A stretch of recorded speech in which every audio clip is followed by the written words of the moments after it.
तो यहाँ पे लास्ट 6 चैप्टर का ज्ञान योगा से पहला चैप्टर हुआ। पहले चैप्टर का नाम क्या है, कोई बताएंगे? 13 चैप्टर का नाम प्रकृति प्रकृति पुरुष, पुरुष चेतना। प्रकृति पुरुष और चेतना।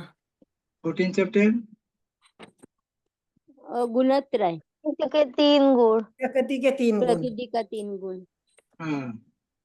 और 15 चैप्टर पुरुषोत्तम, पुरुषोत्तम योग। हाँ। तो 15 चैप्टर पुरुषोत्तम योग है। और उसमें 13 चैप्टर में तो माता जी के हिसाब से हम थोड़ा सा रिवाइज कर देंगे। 13 चैप्टर जैसे 12 चैप्टर के बाद भक्ति योग के बाद अर्जुन ने प्रश्न करता है कि 6 प्रश्न। हे भगवान, पुरुष प्रकृति क्षेत्र क्षेत्रज्ञ ज्ञानम। तो भक्ति योग होने के बाद ज्ञान कैसे प्राप्त करने, भक्ति में कैसे हम आगे टिके रहेंगे। तो ज्ञान योगा में तो इसमें बता रहे कि अर्जुन प्रश्न करे 6 प्रश्न, प्रकृति पुरुष क्षेत्र क्षेत्रज्ञ ज्ञानम ज्ञेयम बारे में जिज्ञासा करते हैं। तो भगवान कृष्ण उसके बारे में प्रकृति क्या है, पुरुष क्या है, क्षेत्र क्षेत्र किसको कहते हैं, और ज्ञान क्या है, और ज्ञेयम। इस 6 प्रश्न के उत्तर 13 चैप्टर पूरा दे रहे। तो 13 चैप्टर होने के प्रकृति के बाद बताने के बाद उसका 14 चैप्टर में तो लिंक में आता है कि देखिए अभी प्रकृति 3 गुण क्या है, प्रकृति बता दिए प्रकृति के 3 गुण क्या है। तो इसमें अलग अलग हम देखें कि भौतिक गुण द्वारा कैसे आत्मा का बंधन होता है, और कैसे गुणों द्वारा बंधन का प्रभाव, 3 गुणों के द्वारा बंधन का प्रभाव होता है, और गुणों को पार हो जाना, गुणातीत होना, ये 14 चैप्टर में हम पढ़ाई किए। तो 14 चैप्टर के बाद अर्जुन के मन में जिज्ञासा होता है किस प्रकार हम एक भौतिक संसार गुण में आसक्ति बंधन में फंस जाते हैं। तो पुरुषोत्तम योग में बताते हैं किस प्रकार ये भौतिक जगत आध्यात्मिक जगत का उल्टा प्रतिबिंब है, और जीव का देहांतरण करने के बाद जो व्यक्ति भगवान असंग शस्त्र के माध्यम से निर्माण मोह, इस आसक्ति को त्याग करके आसक्त विरक्ति भाव से कुलाड़ी से काटकर ये मोह से ऊपर जाकर भगवान के धाम में हम जा सकते। तो जो व्यक्ति इस प्रकार कर सकता है, मोह से त्याग, निर्माण मोह जित संग दोष, अध्यात्म नित्य अध्यात्म ज्ञान के माध्यम से जो भगवान की भक्ति करता है तो भगवान के धाम में जाता है। तो कोई प्रश्न करता है कि अगर भगवान धाम में जाने के बाद तो क्या वापस आता है? तो भगवान कृष्ण कहते हैं कि नहीं, जो व्यक्ति एक बार भगवान धाम में जाता है वापस से भौतिक जगत में नहीं आता है। कौन सा है? न तत् भाषति सूर्य न शशांक न पावक यद् गत्वा निवर्तन्ते तथाम परमं मम। तो उसके बाद किस प्रकार भगवान कृष्ण परमात्मा, सबके परमात्मा रूप में जीव का देहांतर कैसे होता है, उसके बाद बता दे किस प्रकार भगवान सबके जगत का पालन करता है, किस प्रकार किस प्रकार बाह्य दृष्टि से सूर्य चंद्र के माध्यम से जीव को आहार पोषण देते हैं, और चंद्र के माध्यम से पूरा शक्ति देते, जो कौन सा रस देते अलग प्रकार का झाड़ में और पौधों में, फल में, सब्जियों में, राइस या गेहूं जो सब्जी रस आता है, भगवान कृष्ण में रसात्मक बहुत रसात्मक देते हैं सोम रस से, जो सूर्य के बाद किरण के माध्यम से। तो भगवान इतना नहीं, बाह्य दृष्टि अंदर के से भी भगवान जठर अग्नि में पचा में आने चतुर्भुजम, जठर अग्नि रूप में बोलते कि वैश्वानर भूत्वा रूप में सारे जो हम खाते ग्रहण करते अन्न प्रसाद उसको पचाते भी शक्ति भगवान का है। ये पालन करते भगवान सारे जीव का पालन करते हैं। और वेद का अंत, वेद और वेदन का सारांश क्या है, भगवान के चालू होता है। जब हम स्मृति भूल जाते हैं, याद होता है भगवान के माध्यम से होता है। और भगवान कैसे परमात्मा अक्षर है, जीव अक्षर है, और कृष्ण को जाना था सब कुछ वेद को जाना, वेदांत था भगवान कृष्ण को जाना। तो इस होने के बाद दैवी गुण हो गया। और जो आसुरी आसुरी प्रवृत्ति लोग रहते हैं तो उनका क्या होता है, दैवी लोग क्या होता है, आसुरी दैवी क्या होता है, ये अध्याय का नाम है 16 चैप्टर 16 चैप्टर का दैवी तथा आसुरी प्रभाव किस प्रकार समाज में होता है। तो भौतिक जगत में दैवी गुण कैसे होता है और आसुरी गुण कैसे होता है हम पढ़ेंगे।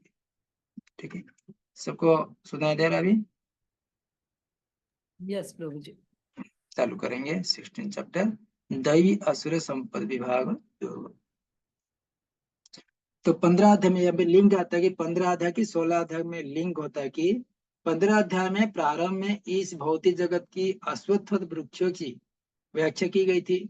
भौतिक प्रकृति के गुण में पेड़ के ऊपरी शुभ दैवीय शाखाओं और निचली आसुरी शाखाओं दोनों का पोषण करता है दैवी जो वृक्ष। इस 16वें अध्याय में भगवान दैवी प्रकृति तथा उनके गुण एवं आसुरी प्रकृति उनका गुण का समान रूप से वर्णन करते हैं। वे इन गुणों के लाभ तथा हानियों का भी वर्णन करते हैं। तो दैवी गुण क्या लाभ होता है, क्या हानि होता है, आसुरी गुण क्या लाभ होता है, वो विस्तार रूप में 16 चैप्टर में 16 अध्याय में बता रहे हैं। तो चैप्टर का अध्याय का विभाग इस प्रकार है। 1 से 6 दिव्य और आसुरी गुण क्या है, राक्षसी प्रकृति 7 से 12 राक्षसी प्रकृति, 21 से 24 सर्वजगन्ते लिए जो भागते हैं। ठीक है, 3 प्रकार का 3 डिवाइड है इस श्लोक का, ये अध्याय का। तो पहले हम अध्याय देखेंगे। तो पहले दैवी गुण, भगवान कृष्ण दैवी गुण बारे में बताते हैं। श्री भगवान उवाच, एक मिनट,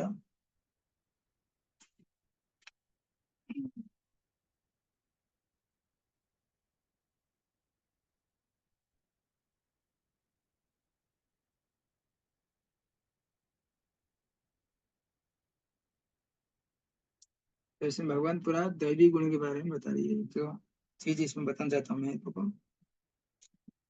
अभय सत्वं संसुधीरि ज्ञान योगो व्यवस्थिति, दानं दमश्च यज्ञश्च स्वाध्यायं तपर्जवम्, अहिंसा सत्यम अक्रोध सम त्याग शांतिरपशून्यम, दया भूतेषु लुलुप्तम मार्दम धीर अचापलम, तेज क्षमा धृति शौचम अद्रोहो नातिमानितः, भवन्ति संपद दैवी विजातस्य भारत। 3 श्लोक है। भगवान श्री भगवान वाच, भगवान कृष्ण कहते कि दैवी गुण में किस प्रकार लोग रहते हैं। पिछले अध्याय में भी हम ये इस प्रकार कौन सा ज्ञान का अल्पकार को 13 अध्याय में किस अध्याय में पढ़े थे हम, बता सकते हैं? ज्ञान का गुण 20 हाँ, गुण था। इसमें हाँ वो ज्ञान का है ना, क्षेत्र में 6 विषय है, उसमें पढ़े थे हम। ज्ञान का है ना, अध्याय 13 20 अंग पढ़े थे। आज हम देखेंगे जो दैवी गुण का कितना अंग है, इसमें क्या आ गया कि 26 अंग है। 26 गुण क्या है दैवी गुण का, हाँ, तो हम एक एक करके हम पढ़ेंगे। इसमें भगवान कहते कि अनुवाद में भगवान ने कहा, हे भरत पुत्र, निर्भरता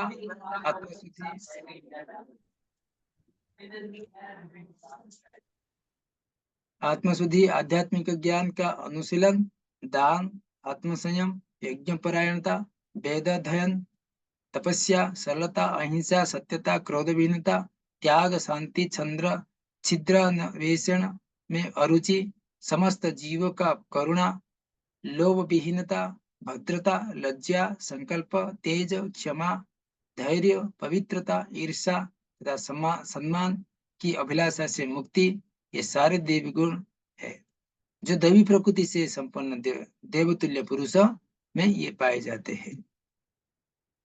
तो एक एक गुण का थोड़ा हम विस्तार को थोड़ा देखेंगे। ठीक है, पहले देखेंगे अभयम सत्वम संशुद्धि, 1 और 2 में अभयम सत्वम संशुद्धि। तो यहाँ पे प्रभुपाद भी लिखते हैं अभय सत्वम संशुद्धि क्या होता है। तो अभय सत्व संशुद्धि रहता अभयम। हरे कृष्णा प्रभु जी, माइक प्लीज सबका ऑफ कर दीजिए ना, बहुत डिस्टर्ब हो। अभयम सत्वम संशुद्धि अर्थात यहाँ पे निर्भरता, अभयम अर्थात अभय चरणारविंद, अर्थात अभयम निर्भरता, ईश्वर पर निर्भरता रहना, अभय चरणारविंद। सत्वम संशुद्धि आत्मशुद्धि, विधि विधान के द्वारा आत्मशुद्धि किया जाता है।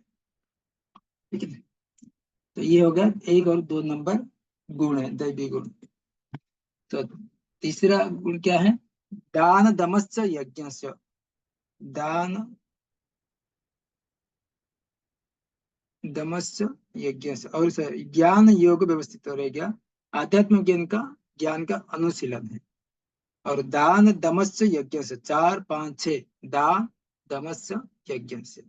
दान क्या है? गृहस्थ के लिए दान, जो गृहस्थ रहते हैं धन कमाते सो दान देना चाहिए।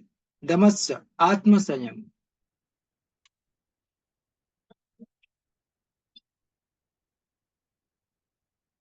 आत्म संयम। तो आत्म संयम मतलब विशेषकर मैथुन जीवन में आत्मा कैसे संयम कर सकते हैं।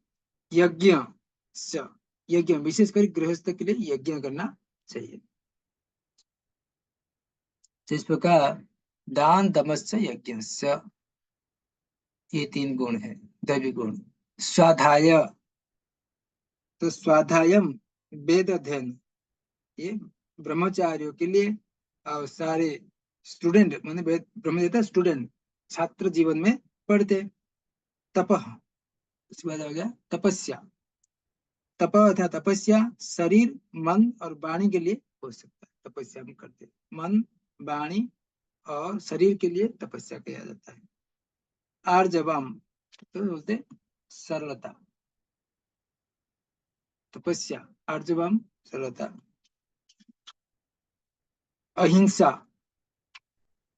तो स्वयं के प्रगतिशील जीवन के न रोकना। सत्यम, सत्यता स्वार्थ के लिए झूठ न बोलना। अक्रोधस, अक्रोध उकसाए जाने पर भी क्रोध नहीं आता है। त्याग, वस्तुओं को भी सेवा में लगाना।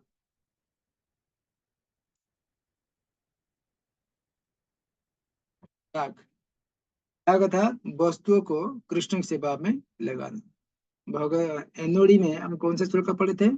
अनुकूलन कृष्णानु, कौन सा श्लोक है माता जी, कोई बता सकते हैं? आप लोग पढ़े थे अभी भक्ति रसम सिंधु में, अनुशीलन कृष्णानु, कौन सा श्लोक है वो?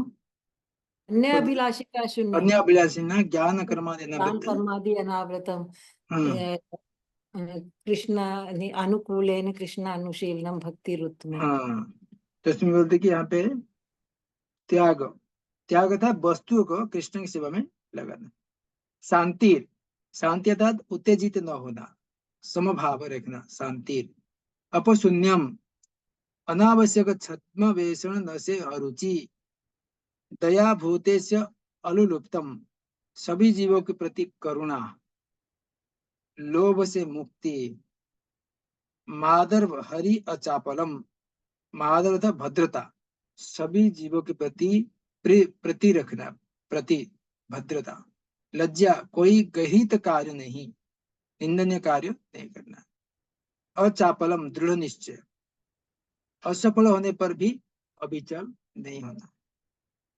तेज, क्षमा धृति शौचम, तेज अर्थात बल, बल अर्थात जरूरतमंद की रक्षा, क्षेत्र के लिए ये तेज है। क्षमा, दूसरे को लघु अपराध से क्षमा कर, सबको छोटे छोटे अपराध से हम क्षमा कर देना चाहिए, सबके ये बहुत दैवी गुण है। धैर्य, मानसिक और भावनात्मक सामर्थ्य में धैर्य रखना, कभी मानसिक और धैर्य को खोने नहीं चाहिए, तो हमेशा संकल्प के साथ धैर्य रखना चाहिए, उसको बोलते दैवी गुण है। शुद्धता, आंतरिक मन और ब्रह्म शरीर, अर्थात मन के अंदर शुद्धता होना चाहिए और शरीर भी शुद्ध होना चाहिए। अद्रोह नाति मान्यता, ईर्ष्या से मुक्ति, अप्रसन्न न रहना, कभी भी प्रसन्नता, हमेशा प्रसन्नता रहना है। सम्मान के लिए अभिलाष मुक्ति, अनाभिलाषता शून्य, बोलते कि सम्मान के लिए अभिलाष नहीं, अमानिना मान देना, दूसरे को आदर देना।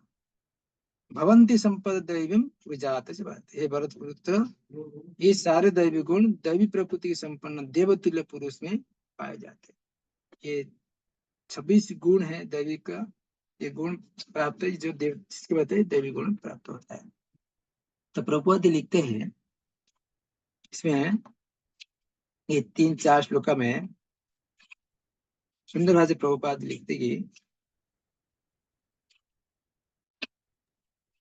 हरे कृष्णा प्रभु जी, ये छिद्रान्वेषण से अरुचि, ये क्या मतलब हुआ? अपैश, मेरे को भी वही क्वेश्चन करना था। हाँ अपैशनुआ, ये हाँ, नहीं समझ आया। छिद्रान्वेषण में अरुचि। अरुचि, छिद्रान्वेषण क्या होता है? छिद्रान्वेषण, गलती निकालना। गलती।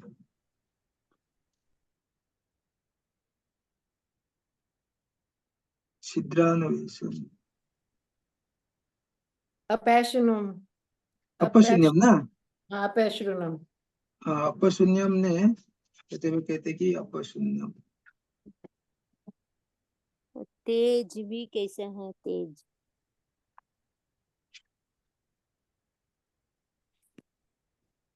अपशून्य था अनावश्यक छद्मावेशन न रुचि, अर्थात अलग प्रकार का जो कूटनीति करते हैं उसमें रुचि नहीं रखते लोग। को ये बोला का दूसरा बात बोलते रहते हैं घुमा फिरा की, है कि नहीं।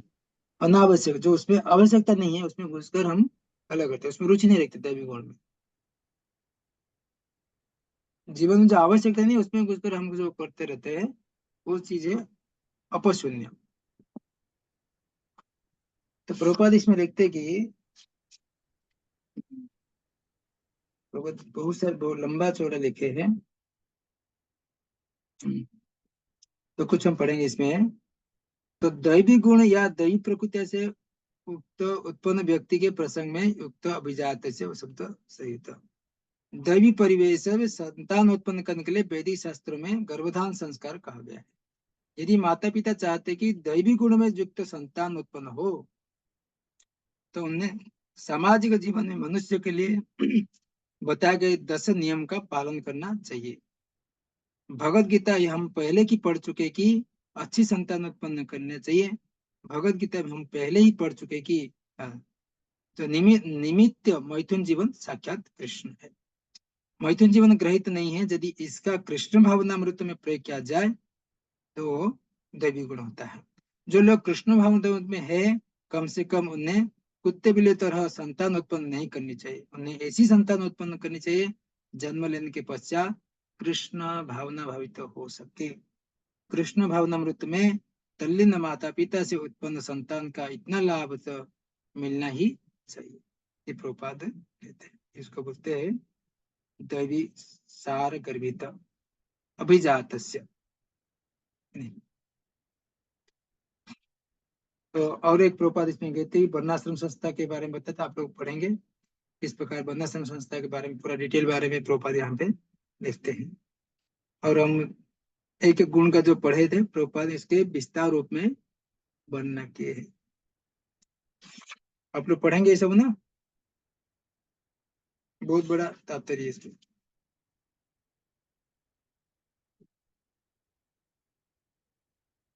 तो यहाँ पे एक सत्यम प्रभु जी एक एक पैराग्राफ पढ़ते हैं ना, तो आप फिर एक्सप्लेन पढ़ेंगे। कर।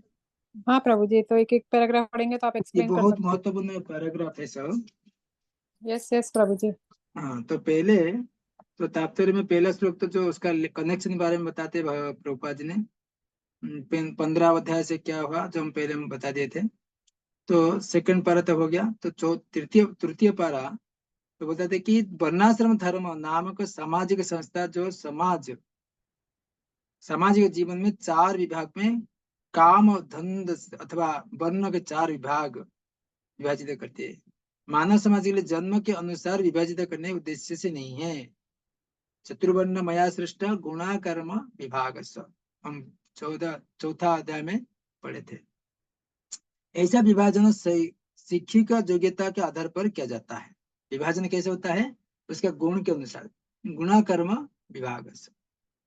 विभाजन समाज में शांति तथा संपन्नता बनाए रखने के लिए ये है। यहाँ तक जिन गुणों का उल्लेख हुआ है उन्हें दिव्य कहा गया है और आध्यात्मिक ज्ञान में प्रगति करने वाले व्यक्ति को निमित्त है जिससे भी भौतिक जगत से मुक्त हो सके। तो ये वर्णाश्रम विभाग क्यों हुआ? तो प्रभुपाद लिखते कि केवल हम भौतिक जगत से मुक्ति होने के लिए वर्णाश्रम विभाग किया गया है। चतुर्वर्ण मया सृष्ट गुण और कर्म के हिसाब से उनको अलग अलग स्टेज में स्तर में रखा गया ताकि वो शुद्धिकरण, उसी स्तर में उसको शुद्धिकरण करना है। वर्णाश्रम संस्था में सन्यासी को समस्त सामाजिक वर्ण तथा आश्रम का प्रधान या गुरु माना जाता है। तो सन्यासी को गुरु माना जाता है। ब्राह्मणों को समाज के 3 वर्ण क्षत्रिय, वैश्य तथा शूद्र का गुरु माना जाता है। 4 वर्ण गुरु बोलते कि वर्णाश्रम संस्था जो सन्यासी सबसे गुरु है। ब्राह्मणों को समाज के लिए 3 वर्णों के लिए गुरु है, क्षत्रिय, वैश्य, शूद्र। और लेकिन सन्यासी इस संस्था को शीर्ष पर होता है और ब्राह्मणों का भी गुरु माना जाता है सन्यासी। सन्यासी की पहली योग्यता निर्भरता होनी चाहिए। तो सन्यासी कौन है? जो निर्भरता, कृष्ण की शक्ति पर, कृष्ण की भक्ति पर निर्भरता होना चाहिए, क्योंकि सन्यासी को किसी सहाय के बिना एकाकी रहना होता है। अतः भगवान की कृपा उसके एकमात्र आश्रय होता है। केवल भगवान की कृपा से वो आश्रय रहता है सन्यासी। जो यह सोचता है कि सारे संबंध तोड़ लेने के बाद मेरी रक्षा कौन करेगा, तो उसे सन्यास आश्रम स्वीकार नहीं करना चाहिए। तो सन्यास था त्याग, सारे जो भौतिक चीजों से त्याग रहना चाहिए। हाँ। और बोलते कि भगवद गीता में कौन सा श्लोक है, सॉरी अपना इनोड़ी में सन्यासी का लिए लक्ष्य क्या था? युक्त वैराग्य लिए, जो युक्त वैराग्य होते हैं। कौन सा श्लोक आप किसको याद है? आप लोग याद किए क्या? युक्त वैराग्य उच्चते वैराग्य, फल्गु वैराग्य। फल्गु वैराग्य, उस श्लोक का कौन सा है? कौन याद किए? एग्जाम में लिखे थे ना आप लोग, कौन याद किया? स्टार्टिंग क्या है? फिर बाकी तो आप लोग एग्जाम तो लिखे अभी?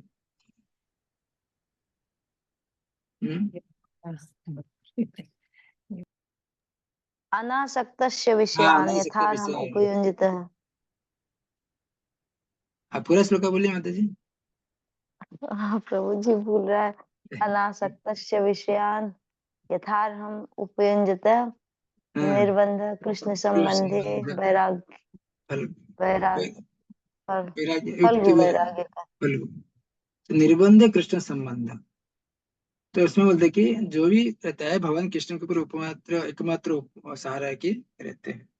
जो कृष्ण बोलते कि यहाँ पे देखो, यहाँ पे लिखते प्रभुपाद भी, भगवान को कृपा मात्र एकमात्र आश्रय होता है। जो ये सोचता है कि सारे समतोलन के पर मोक्ष रक्षा कौन करेगा, वो फल्गु वैराग्य होता है। पूर्ण विशेष होना चाहिए कि कृष्ण की अंतर्यामी रूप में परमात्मा सदैव अंतर में रहते हैं, वे सब कुछ देखते रहते हैं, जानते हैं कोई क्या करना चाहता है। इस तरह मनुष्य को दृढ़ विश्वास होना चाहिए कि परमात्मा स्वरूप कृष्ण शरणागत व्यक्ति को रक्षा करते हैं। उसे सोचना चाहिए कि मैं कभी अकेला नहीं हूँ, हम कभी भी अकेला नहीं रहते, परमात्मा सबके साथ रहते हैं। भले ही गहनतम जंगल में क्यों न रहे, मेरे साथ कृष्ण देंगे और सवतर मेरी रक्षा करेंगे। ऐसा विश्वास अभयम, ऐसा विश्वास क्या कहते हैं? अभयम सत्वम संस्कृति। तो इसके बाद आया अशुद्ध होना चाहिए। तो संन्यास आश्रम पालन के जानने के लिए अनेक विधि विधान है। इनमें सबसे महत्वपूर्ण है कि सन्यासी को किसी स्त्रियों के साथ घनिष्ठ संबंध नहीं रखना चाहिए। उसे एकांत स्थान में स्त्री से बातें करने की संज्ञा नहीं मनाई नहीं है। भगवान चैतन्य आदर्श सन्यासी और तो जब तो पुरी में रहते थे, उनका भक्तों ने उनका पास नमस्कार करने तक के लिए नहीं आने दिया जाता था, तो उन्हें दूर से ही प्रणाम करने के लिए आदेश दिया। तो इस प्रकार यहाँ पे कहते कि सन्यासी को किस प्रकार विधि विधान का पालन करना चाहिए। तो इस प्रकार कठोर जो उनको रहता है कि ये बोलते कि उसका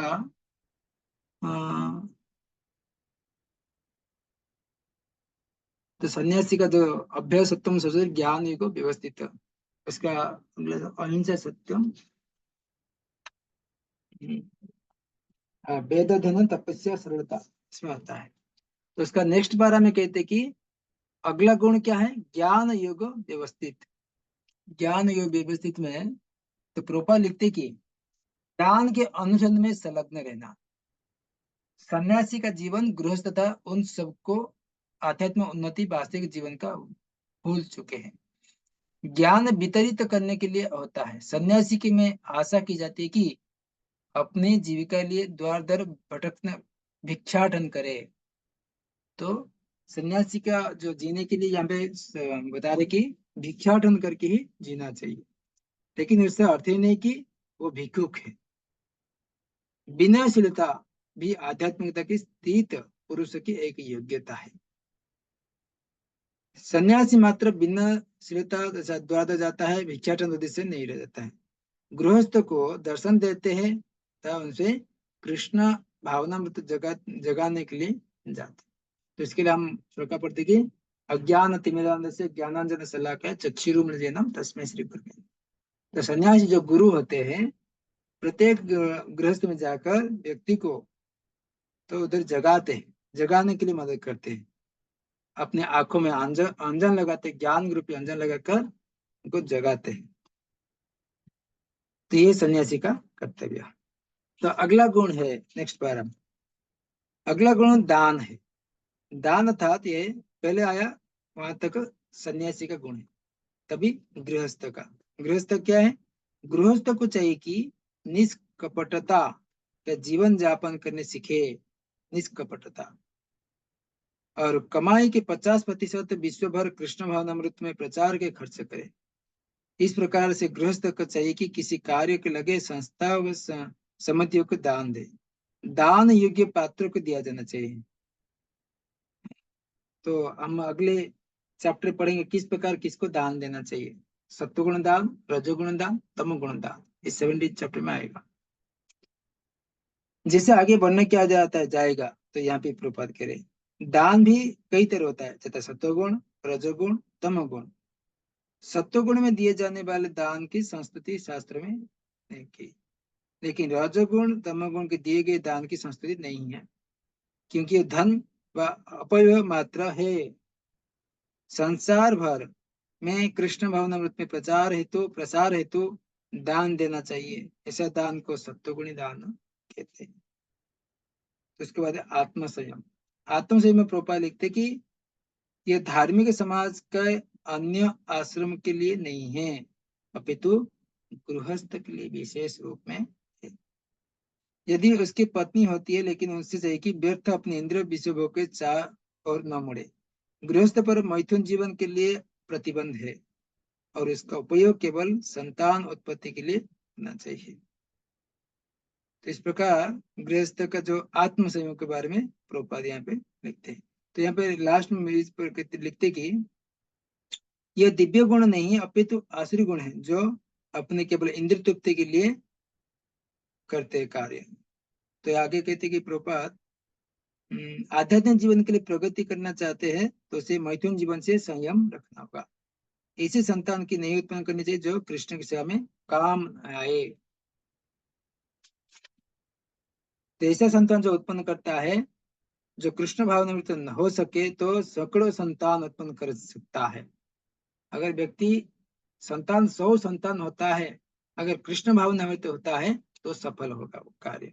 लेकिन ऐसे क्षमता के बिना किसी इंद्रिय सुख के लिए काम भोग के लिप्त नहीं होना चाहिए, इसको बोलते आत्मा संयम। तो गृहस्थ को यज्ञ में यज्ञ भी करना चाहिए, क्योंकि यज्ञ के लिए पर्याप्त धन चाहिए।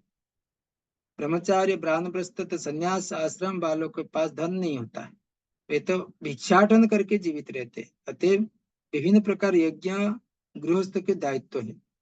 उन्हें चाहिए कि वैदिक साहित्य द्वारा आदिष्ट अग्निहोत्र यज्ञ करें, लेकिन आजकल ऐसा यज्ञ अत्यंत खर्चीले होते हैं। इसके लिए प्रभुपाद कहते हैं कि संकीर्तन यज्ञ, भगवान का नाम का जप करने का और कीर्तन करना, ये है कलयुग के लिए यज्ञ है। स्वाद है। अभी पहले प्रभुपाद लिखते हैं संन्यास के बारे में बताए, गुण के बारे में, उसके बाद गृहस्थ भी बताएंगे, ब्रह्मचार्य जो स्टूडेंट लाइफ छात्र जीवन का। ब्रह्मचारी स्त्री की किसी प्रकार संबंध नहीं होना चाहिए, उन्हें ब्रह्मचारी जीवन को बिताना चाहिए। आध्यात्मिक ज्ञान हेतु उनसे हेतु अपना मन वेदों के अध्ययन में लगाना चाहिए, ये स्वाध्याय है।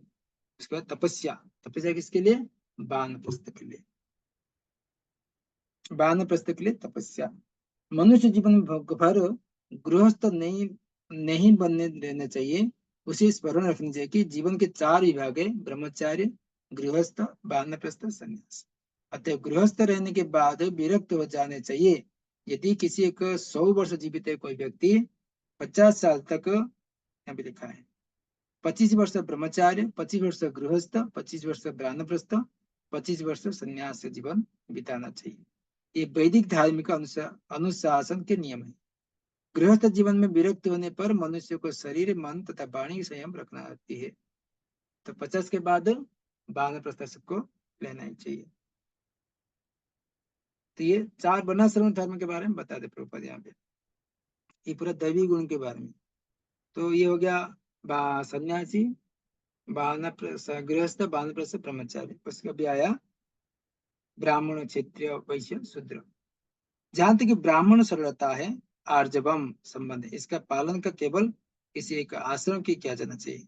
अभी 4 आश्रम के प्रत्येक सदस्य को करना चाहिए कि ब्रह्मचार्य, गृहस्थ, वानप्रस्थ, संन्यास। मनुष्य को अत्यंत सरल सिद्धि होनी चाहिए। अहिंसा अर्थ है कि प्रगतिशील जीवन को रोकना। किसी को ये नहीं सोचे कि चूंकि शरीर बद्ध किए जाने पर बाद भी आत्मा स्फुलिंग नहीं मरता है, इसलिए इंद्र तृप्ति के लिए पशु करने में कोई हानि नहीं है। ये होता है कि जीव को किस प्रकार रक्षा करना है, ये क्षेत्रीय का काम है, ठीक है नहीं। तो अलग प्रकार का ये पशु हिंसा कैसे नहीं होनी चाहिए, और पशु योनि में कैसे पशु लोग जो अलग प्रकार हिंसा करते पशु योनि में जाते हैं।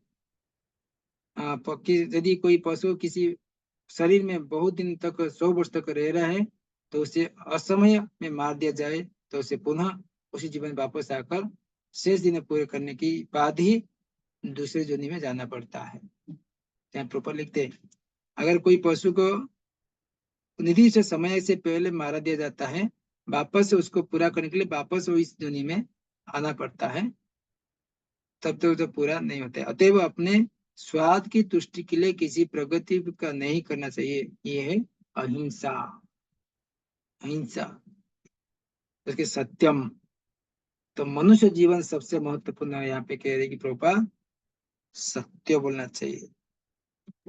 अभी अपशून्यम जो क्योंकि वो अनावश्यक क्या बोले, हरे कृष्णा, हाँ जी वो जो पशु को वध करता है समय का पहले वो अल्प उम्र में, तो उसका वापस वही जन्म मिलता है। हाँ, वो जन्म मिला। अभी या पकड़ लो कि 20 साल का उसका आयु है, उसको 10 साल 12 साल में उसको वध करी, उसको मांस खा लेते, तो जीव को उद्धार नहीं होता है, वापस वही शरीर उसको वापस मिलता है, क्योंकि फेल हो गया, उसको फेल कर तो दिए लोग, मनुष्य ने, वापस तो वही दूसरा क्लास पड़े। जन्म में उसका उम्र और 10 ही रहेगा, जैसे 10 साल में मर गए तो हाँ, अगला जन्म में 10 साल 10 साल रहेगा कि वापस 20 करना साल में। पड़ेगा।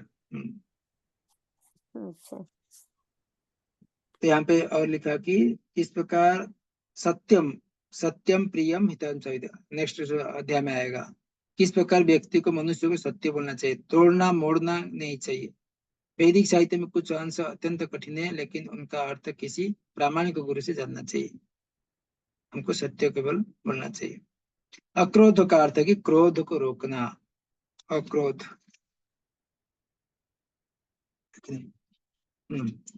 अक्रोध अर्थ क्रोध रोकना। यदि कोई क्षुब्ध बनावे तो सहिष्णु बने रहना चाहिए, क्योंकि एक बार क्रोध करने पर सारा शरीर दूषित हो जाता है।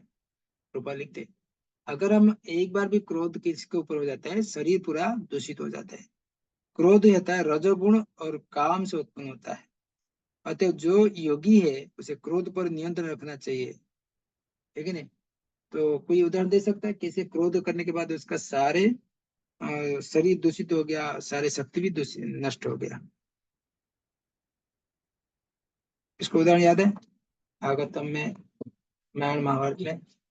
जो मुनि है जो उसको मारने के लिए वो जो चक्र को भेजा था ना, क्या नाम, दुर्वासा। वही है। जो अम्बरीश महाराज ने दुर्वासा मुनि को, विश्वामित्र भी ऋषि है, उसने क्रोध किया था तो उसके सारे दैवी गुण शक्ति नष्ट हो गया, तो वापस तपस्या करना पड़ा, ठीक है नहीं।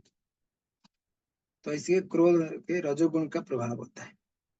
उसके बाद आया माता जी के प्रश्न, अपशून्यम का अर्थ है कि दूसरे का दोष न निकाले, अपशून्यम, और व्यर्थ ही उन्हें सही न करे। निसंदेह चोर और चोर कहना छद्म मिश्रण नहीं है। चोर कहना सद्भावान्वेषण नहीं है, लेकिन निष्कपट व्यक्ति को चोर कहना उसी व्यक्ति के लिए परम अपराध होगा जो आध्यात्मिक जीवन में प्रगति करना चाहता है कि नहीं माता जी? अपशून्यम सद्भावान्वेषण।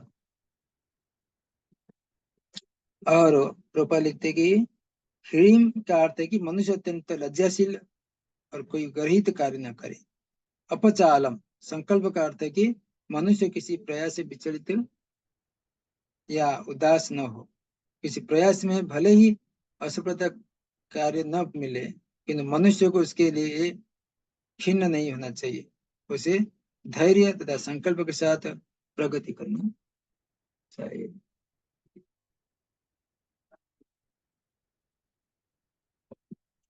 उसके बाद आगे शौचम। शौचम में प्रभुपाद लिखते कि शौच था पवित्रता। तो पवित्रता जो न केवल मन तेजस्व तेजस तेजस के बीच में तेजस रहना। वाला पैराग्राफ रह गया प्रभु जी। तेज, यहाँ पर प्रयुक्त तेजस शब्द क्षेत्रियों के लिए। तेज किसके लिए? क्षेत्रीय, ब्राह्मण क्षेत्रीय, क्षेत्रीय के लिए निमित्त है। क्षेत्रीय को अत्यंत बलशाली होना चाहिए जिसे निर्बल को रक्षा कर सके। उन्हें अहिंसक होना, दिखाव नहीं करना चाहिए। यदि हिंसा की आवश्यकता पड़े तो हिंसा दिखानी चाहिए, लेकिन जो व्यक्ति अपने शत्रु का दमन कर सकता है चाहे कि कुछ विशेष परिस्थितियों में क्षमा कर दे और छोटे अपराधों के लिए क्षमा दान कर सकता है।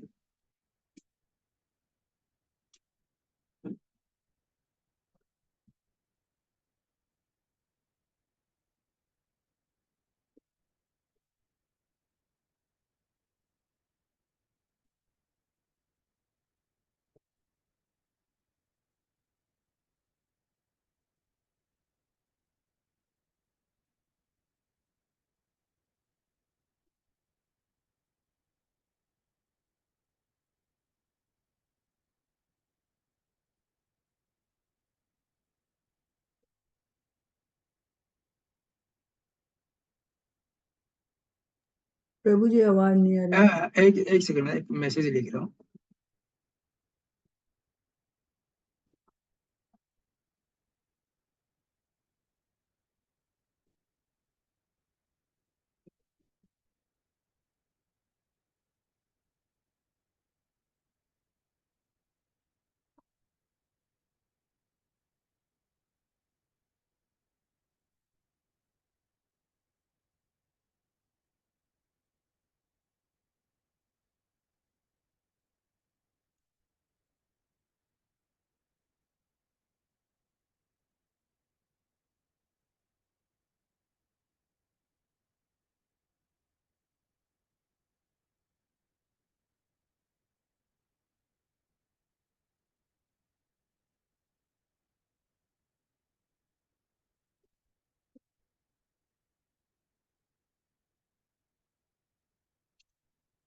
तो इसमें तो लास्ट में शौचम अर्थात पवित्रता।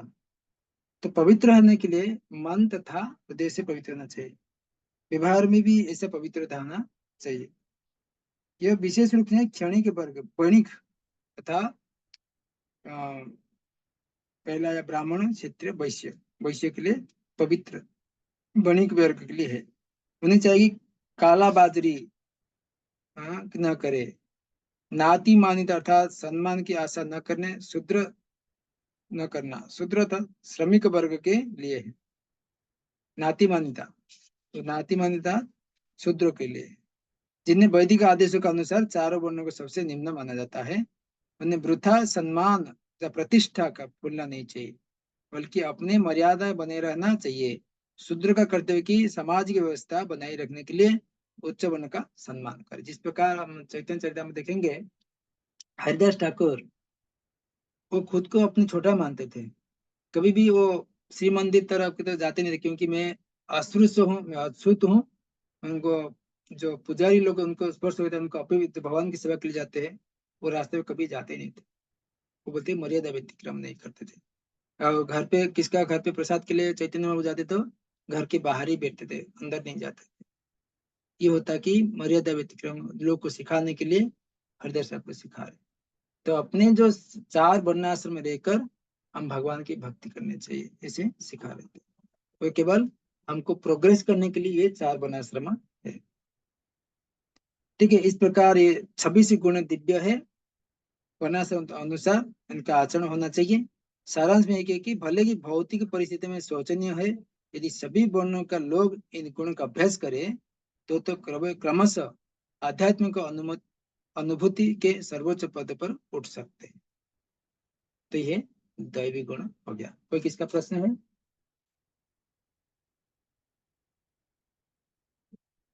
प्रभु जी, इसमें से कुछ गुण जो आई थिंक 13 चैप्टर में भी बताया गया, अहिंसा हुआ, शौचम हुआ, सत्यम हुआ, ये सब उसमें भी रिपीट किया गया था, और यहाँ पे भी मतलब इसमें 13 चैप्टर प्रभु जी।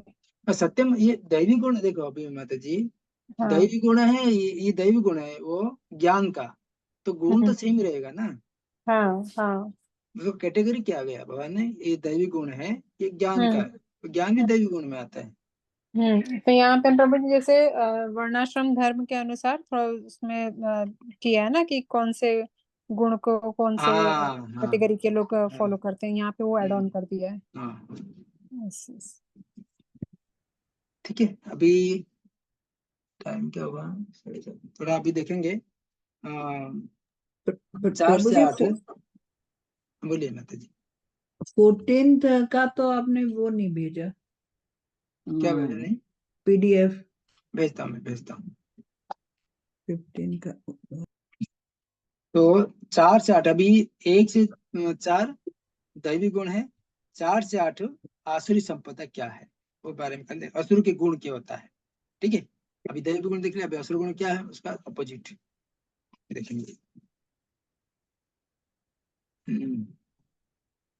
तो पढ़िए 4 नंबर श्लोक का कोई पढ़िए। दम्भो दर्पो अविनाश क्रोधापारुभ्यमेव च अज्ञानं चाभिजातस्य पार्थ संपदमासुरीम्। हे प्रथा पुत्र, दंभ, दर्प, अभिमान, क्रोध, कठोरता तथा अज्ञान ये आसुरी स्वभाव वालों के गुण हैं। हरे कृष्ण। तो आसुर प्रभाव भी इसमें 6 गुण बारे में बता रहे हैं। अहं के 4 नंबर श्लोक में दंभ अर्थात अहंकार, अहंकार जब पापी होने पर भी धर्म का आडंबर करना अहंकार, दर्प घमंड, स्वयं की संपत्ति की रक्षा का अहंकार, अभिमान, अन्यों के द्वारा पूजित होने की इच्छा, मुझे सब मुझे प्रणाम करना चाहिए, सम्मान करना चाहिए, क्रोध, छोटी छोटी बात पर क्रोध हो जाते हैं, पारुष्य में वचन, निष्ठुरता, दूसरे पर अभ्यस्त भाषा का प्रयोग, निष्ठुरता जो बोलते कि कटु शब्द बोलना, अभ्यस्त भाषा, अज्ञानम, अज्ञानता अर्थात विवेक शून्यता, सनक पुण्य कार्य, ये पृथ्वी सब आसुरी स्वभाव का व्यक्ति है। तो ये लिंक आता है कि दैवी तथा आसुरी गुण बारे में सुनकर, तो ये प्रोपर लिखते कि इसमें 4 नंबर पे इस श्लोक में नरक का राजमार्ग का बनना है। प्रोपर सुंदर भाव से एक लाइन क्लियर करिए कि ये जो श्लोक में नरक का जाने का राजमार्ग, नरक जो जाते हैं उसका राजमार्ग के लिए इस श्लोक का है। आसुरी स्वभाव वाले लोग धर्म तथा आत्मविद्या का प्रगति आडंबर रचना चाहते हैं, भले ही उनके सिद्धांत का पालन न करते हैं, सदैव किसी शिक्षा या प्रचुर संपत्ति का अधिकारी होने के दर्प करते हैं। वे चाहते कि अन्य लोग उनकी पूजा करें, उनकी सम्मान दिखाए, भले ही सम्मान का योग्य न हो। ये छोटी छोटी बात पर क्रोध हो जाते हैं, खरी खोटी सुनाते हैं और नम्रता से नहीं बोलते, यही नहीं जानते क्या करना चाहिए नहीं करना चाहिए, ये अपने इच्छा अनुसार सनक बस सारे कार्य करते हैं, किसी प्रमाण को नहीं मानते। वे आश्री गुण तभी प्राप्त करते तभी अपने माताओं के गर्भ में रहते हैं। तो जो जो बढ़ते हैं त्या तो अशुभ गुण का प्रकट होते हैं, ठीक है। तो हरे ये कृष्ण प्रभु हाँ जी। जी, प्रभु ये श्लोका में दंभ, दर्प और अभिमान अगर देखा जाए तो ये इन तीनों का सिनोनिमी वर्ड है, तो तीनों में डिफरेंस कैसे समझेंगे, क्या डिफरेंस है? दंभ अहंकार, घमंड, गर्व। अभिमान है ना। हाँ, दंभ में अहंकार, घमंड, गर्व, ये उसका हाँ, दिया हुआ है मीनिंग, तो तीनों में अहंकार, difference- घमंड, अभिमान, ये तीन शब्द होता है कि अहंकार अर्थात बोलते कि अहंकार जो शब्द का भाषा में कहा जाता है कि अहंकार, कुछ धन मिल जाता है, अहंकार मेरे पास इतना धन है। घमंड अर्थात अहंकार अर्थात कितना भी बड़ा पापी क्यों न हो, अहंकार को उसको बोलते कि मैं इतना बड़ा लोग है, आदमी है, मैं सबसे बड़ा आदमी हूँ। हाँ? और घमंड अर्थात अलग प्रकार का कोई बात है, घमंड से कैसे घमंडी है, तो अलग अलग जगह उसको अलग अलग यूज कर रहे हैं।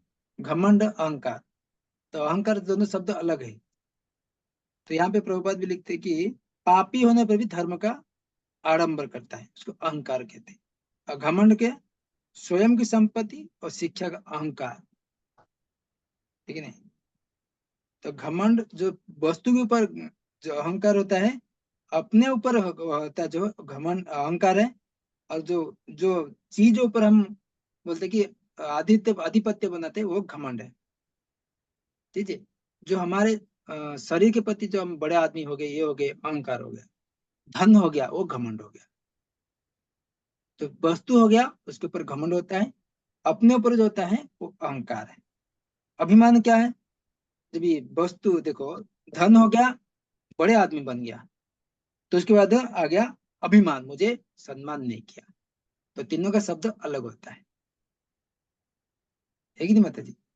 जब ये समझ गया? दंभ का आपने बताया कि अपने अपने शारीरिक से संबंधित होता है, हाँ, और जो दर्प के शारीरिक लिए संबंध होता है वो अहंकार है। अहं- घमंड होता है जो वस्तु हमारा बड़ा बढ़ जाता है, धन बढ़ जाता है। अहंकार, अहंकार किसका होता है? अहंकार जो अपने ऊपर जो होता है कि मैं शरीर एक, से होता है शरीर से अहंकार। नहीं, अहंकार दम जो, दम भी तो होता है शरीर से दम। होता है ना, दम नहीं नहीं अपने नहीं, अंदर। हाँ, दंभ, दंभ हाँ, शरीर है।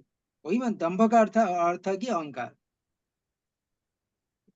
दंभ का हिंदी अर्थ है अहंकार। और ये दर्प का शरीर से उत्पन्न होता है, मतलब शारीरिक शारीरिक जो आता है हमारे, वो है अहंकार, दर्प, दंभ है। हाँ, और दर्प का वस्तु के जो ऊपर आता है, वस्तु, अपना वस्तु हाँ, जो है, दर्प जो घमंड। हम्म, अभिमान जो ये दोनों को होने के बाद मुझे सम्मान नहीं कर रहा है, हम्म, वो अभिमान है। अभिमान। ठीक है। Okay, okay Prabhu ji, thank you Prabhu ji. तभी देखेंगे 5 नंबर श्लोका में, तो ये बताते हैं कि किस प्रकार दैवी गुण और आसुरी गुण लोगों का गंतव्य किस प्रकार होता है। ठीक है, हरे कृष्णा प्रभु जी, दंडवत प्रणाम। हरे कृष्ण। प्रभु जी, एक क्वेश्चन हम लोगों को आया था, आप लोगों की परीक्षा में पूछे थे प्रभु जी कि राजमार्ग के लुटेरे कौन है? तो कौन लुटेरे हैं प्रभु जी? राजमार्ग राजमार्ग के लुटेरे किसमें आया था? इसी में आया था प्रभु जी। ये श्लोका में? इस श्लोक में नहीं, वो भक्ति रसामृत सिंधु में आया था। तो प्रभु जी को पूछना चाहिए ना, मैं तो पढ़ा नहीं। भुक्ति और मुक्ति राजमार्ग के लुटेरे हैं। मुक्ति और भुक्ति और भुक्ति। मुक्ति, भुक्ति मुक्ति बोल रहे हैं ना आप? यस प्रभु जी। हाँ, तो भुक्ति अर्थात भोग करना है। ये जो भी चीज भौतिक चीजों को भोग करना, भुक्ति। और मुक्ति के लिए लालच रहना कि मुझे मुक्ति होने पाना चाहिए, है ना। ये सब लौटे रहते हैं, क्योंकि भुक्ति अर्थात अलग प्रकार का भौतिक चीजों में जो भगवान के भौतिक शक्ति बनाए, उसको लूटना चाहता है। तो लूट करो भी मुक्ति होना चाहते हो, है कि नहीं? वो लुटेरे हो गए ना, है कि नहीं प्रभु जी? हाँ प्रभु, समझ गए। हाँ, भोग करना चाहते हैं और मुक्ति भी होना चाहता है, तो पाखंडी है।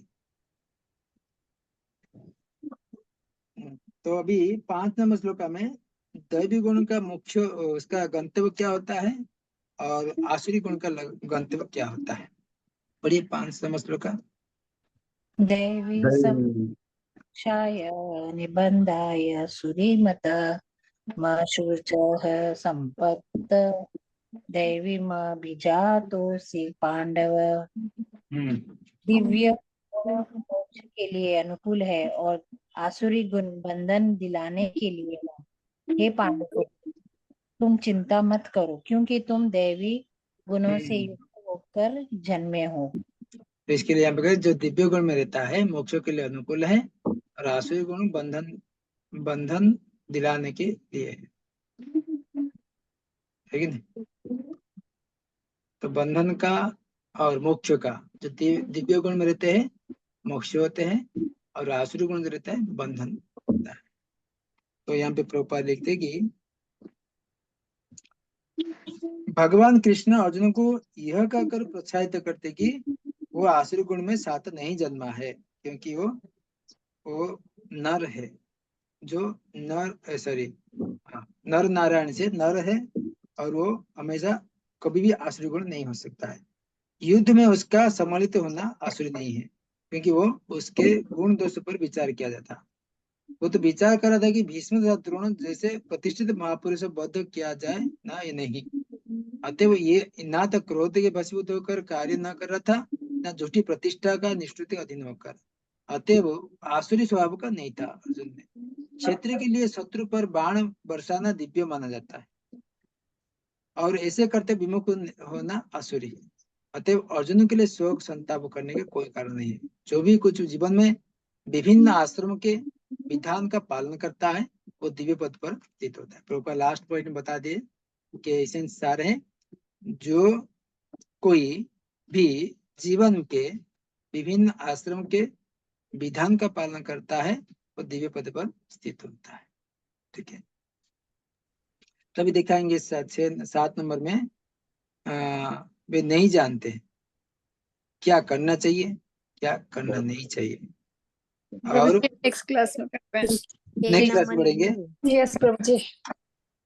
ओके, 1 घंटा भी नहीं होगा। ठीक है, 2 श्लोक का था, इससे सेक्शन खत्म हो जाता था। तो ठीक है प्रभु जी, करवा दीजिए, नो प्रॉब्लम।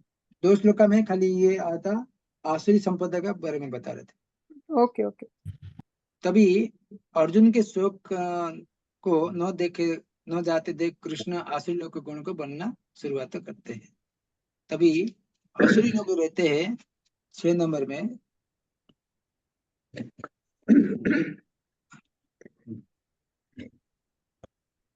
तो किस प्रकार 7 नंबर कहते हैं कि वो नहीं जानते और क्या नहीं जानते, और पवित्रता उचित आचरण क्या दैवी गुण में रहते हैं। तो पढ़िए 5-6 नंबर श्लोक का। द्वौ भूतस्वर्गो लोके स्मिन्द्वैव आसुर एव च दैव विस्तराक्षा प्रोक्त आसुरं पार्थ में शृणु। हे प्रतापुत्र, इस संसार में सृजित प्राणी 2 प्रकार के हैं, दैवी तथा आसुरी। मैं पहले ही विस्तार से तुम्हें दैवी गुण बतला चुका हूँ। अब मुझसे आसुरी गुणों के विषय में सुनो। हरे कृष्ण भगवान। हरे कृष्ण। तो बोलते कि संसार में सृजित प्राणी के 2 प्रकार होते हैं, दैवी तथा आसुरी है। पहले विस्तार दैवी गुण में बता दिए 1-4 श्लोका में। तो बोलते कि अभी बोलते कि आसुरी गुण का विषय में सुनो। तो प्रभुपाद यहाँ पे लिखते कि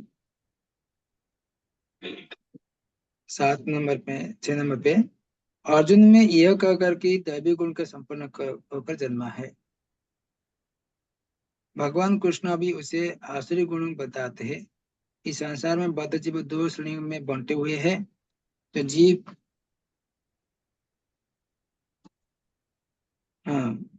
दिव्य गुण में संपन्न है, नियमित जीवन बिताते अर्थात शास्त्रों के तथा विद्वान द्वारा बताए गए आदर्शों को निर्वाह करते। मनुष्य को चाहिए कि प्रामाणिक शास्त्र के अनुसार कर्तव्य निभाइए। ये प्रकृति के दैवी कहलाते हैं। जो शास्त्र विहीन विधान को नहीं मानता है, अपनी सनक के अनुसार कार्य करना रहता है, वो आसुरी कहते हैं। तो इस प्रकार आसुरी गुण के 2 बते, 2 भूत स्वर्ग लोक तभी 7 नंबर में कौन जानते नहीं जानते में बताते कि आगे प्रवृत्तीच प्रवृत्तीच निवृत्तीच जनान विधवस्व। नहीं, उसका ये नेक्स्ट क्लास में पढ़ेंगे। ये आता है 7 से 20 राक्षस प्रकृति पूरा आएगा सेक्शन। ठीक है, 7 से 20। 5वां फिर से बता दीजिए। हाँ, 5वां में बोलते कि दैवी गुणी और आश्री गुण लोगों में गंतव्य किस प्रकार होता है ना। 5वें श्लोक में बोलते कि दैवी गुण मोक्ष के लिए अनुकूल है, आश्री गुण बंधन का दिखाते हैं। 5वें श्लोक रह गया था ना। 5वें श्लोक में जो दिव्य गुण में मोक्ष के लिए तो हो गया था। हाँ, हो गया था, मुझे जब फिर से समझना, मुझे समझ नहीं। तो दिव्य गुण के जो रहते हैं वो मोक्ष के लिए अनुकूल होते हैं। जो आसुरी गुण में रहते हैं बंधन, भौतिक संसार में बंधन में रह जाते हैं। थैंक यू, हरे कृष्ण। ठीक है, तो नेक्स्ट क्लास में पढ़ेंगे किस प्रकार आसुरी गुण का अलग प्रकार के सेक्शन देखेंगे, राक्षस प्रकृति क्या है। ठीक है, हरे कृष्ण। हरे कृष्ण प्रभु जी, पंचांग प्रणाम। हरे कृष्ण। थैंक यू प्रभु जी, हरे कृष्ण, दंडवत प्रणाम। प्रभु जी, पंचांग प्रणाम। थैंक यू सो मच प्रभु जी, दंडवत प्रणाम। हरे कृष्णा। हरे कृष्ण प्रभु जी, दंडवत प्रणाम।